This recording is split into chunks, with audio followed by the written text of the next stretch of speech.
Lo que le ha pasado a Jesús le ha pasado tantas veces a la Iglesia, le ha pasado tantas veces a los santos. La gente que queda desconcertada, la gente que queda decepcionada, confundida, la gente que se lleva una enorme desilusión.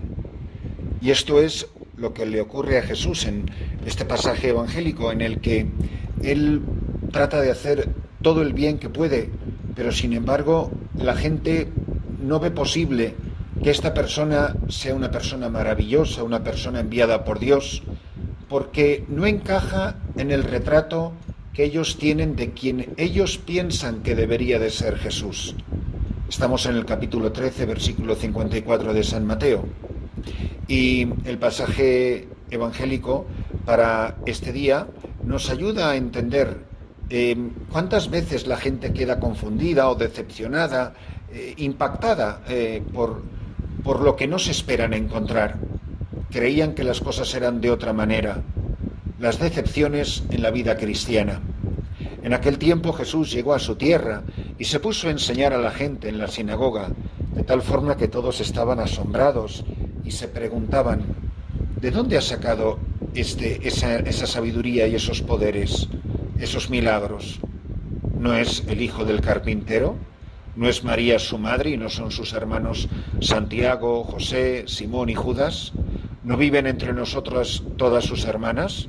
¿De dónde pues ha sacado todas estas cosas? Y se negaban a creer en él. Entonces Jesús les dijo: un profeta no es despreciado más que en su patria y en su casa. Y no hizo muchos milagros allí por la incredulidad de ellos. Fijaros que Jesús viene a su gente, llega a su pueblo, llega a Nazaret y se da cuenta que es rechazado pues porque nunca han visto en él nada extraordinario. Un pueblo humilde, gente humilde, una familia humilde, sin ninguna estridencia, nada excepcional. La santidad en la vida ordinaria, en la cotidianidad de la vida, de una vida familiar, como la de cualquier vecino del mismo pueblo. Están asombrados por una parte, dicen: ¿de dónde ha sacado esa sabiduría y esos poderes milagrosos? Como diciendo: eso no lo ha aprendido en la escuela del pueblo, eso no se lo han enseñado en la sinagoga aquí del barrio. Y mira tú la familia que tiene, si es igualita que la familia de todos nosotros. Y dice algo terrible, dice: se negaban a creer en él. Por una parte están asombrados de su sabiduría, les llama muchísimo la atención esos poderes milagrosos, pero se negaban a creer en él y es despreciado.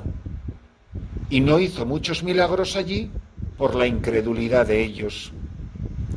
No lo podremos repetir suficientemente, y yo lo he dicho tantas veces, incluso en estos últimos días. La fe está en el corazón de la vida cristiana. Creer.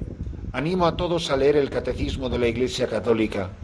La primera parte, que versa sobre el credo, explica maravillosamente bien, probablemente es el texto más magistral desde el punto de vista teológico, incluso pedagógico, para entender qué significa el acto de fe.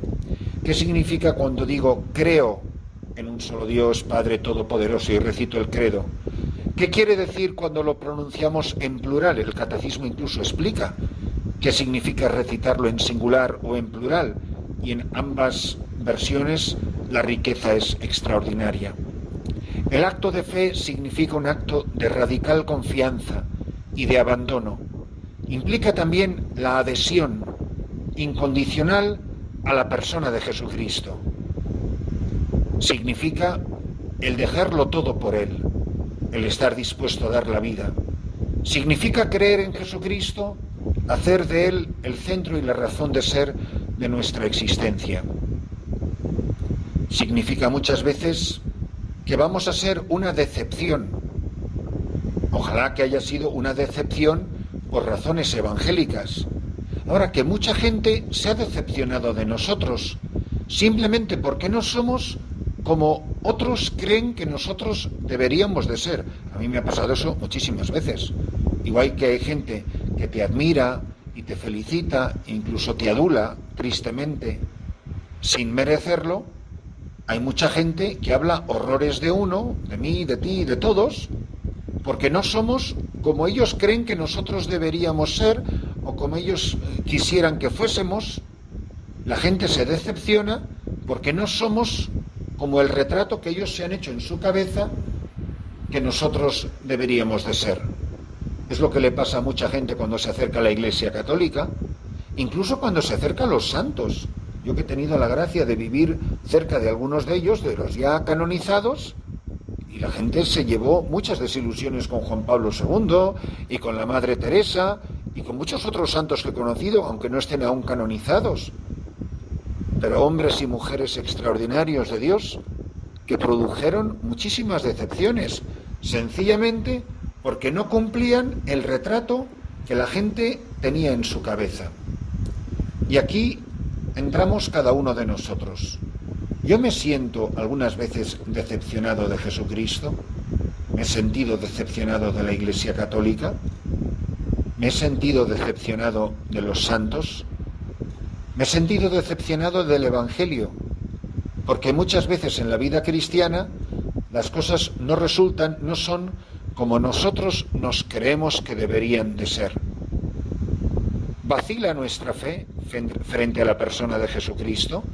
Por ejemplo, cuando oramos tanto, pidiendo algo con tanta insistencia, pero no lo obtenemos, y nos decepciona, nos desilusiona, nos llevamos un chasco terrible. A muchas veces lo que nos molesta de Jesús es que sea tan humano, que su naturaleza humana sea verdaderamente una naturaleza humana perfecta, cuando era recién nacido, cuando era niño, cuando era joven, cuando era adolescente. Si nosotros hubiéramos tenido que escribir el guión de la redención, seguro que nadie, ningún ser humano, hubiera diseñado un guión como el que escribió el Padre para su Hijo Jesucristo. Eso de poner a Jesús en la cruz y poner en sus labios esas palabras terribles, Dios mío, ¿por qué me has abandonado? Y no resucitar bajándose de la cruz en el último instante, haciendo un gesto maravilloso de su poder y su gloria, derrotando a sus enemigos como cualquier guerrero victorioso. Eso de morir como un malhechor en la cruz, no solo es que sea decepcionante para nosotros, decepcionó a los apóstoles y decepcionó a los discípulos de Maús. Claro, nosotros nos creíamos que él era el Mesías, que iba a restaurar Israel, que iba a venir como Superman y como Batman y como Capitán América a destruir a los enemigos y a hacer triunfar el reino de Dios por el poder, la gloria y la espada. Pero ya van 3 días y se acaba nuestra esperanza. Nosotros nunca hubiéramos escrito un guión como el que Dios escribió para su Hijo. Y es que muchas veces, queramos reconocerlo o no, Jesucristo es enormemente decepcionante. Uno entra en la iglesia con mucho entusiasmo y se cree que la iglesia va a ser de una manera determinada y vaya desilusión que se lleva. Un muchacho entra en el seminario, se ordena sacerdote y luego se da cuenta el panorama que hay en el clero y menuda decepción se lleva. Cuántas religiosas que entraron con tanta alegría y con tanto gozo y con tanto entusiasmo en la vida religiosa, dice, guau, y ahora, después de todos estos años, ¿esto es lo que era la vida religiosa? Pues vaya desilusión.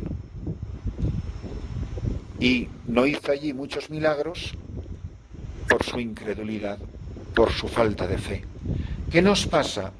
Que la iglesia sea como sea, el sacerdocio sea como sea, el matrimonio sea como sea, o la vida religiosa sea como sea, aquí de lo que se trata es de este acto de fe, este acto de abandono, el acoger a Jesucristo en nuestra vida, tal como Él es, tal como se presenta.